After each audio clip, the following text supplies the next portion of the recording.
Now we'll get a chance to talk to the winning coach, Coach Leo Austria. Coach, congratulations. One win away from a back-to-back Philippine Cup title. But talking about this game, sabi nga ni Coach Peter Martin, yung non-Junmar 5, ang laki ng contribution nila, especially in that second quarter na naghahabol kayo. Just talk about the impact of your other players aside from your starters.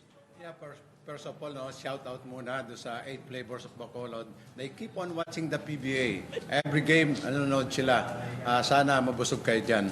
Okay? And regarding that game, nakita naman natin ang difference nung last game at saka game ngayon. In terms of rebounds, out-rebounded sila. And then there's no pass break points para sa talk and text. Okay? And then turnover points, I think labang pa rin kami. That's one thing. It's a sign na the hustle and hard work at talaga na andun makikita natin. Dahil last time nakita natin flat na flat kami and they thought na madaling talunin, but they have a good plan last game, especially on defense, and then at the start, so we don't know yet what happened to us, but I told them na just be patient. This is just a first half. Imagine 5 straight 3 points, so mabuti na lang ng bandang huli pero still 10 3 points pa rin sa kanila.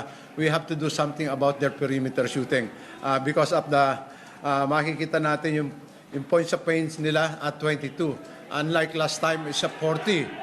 Okay, so that means the player is really wanted to win and yung sinasabi mo tungkol sa mga nag-step up, especially tumamang ito si Rodney. Imagine naging highest pointer siya, 20 points and a lot of 17 points and 15 rebounds.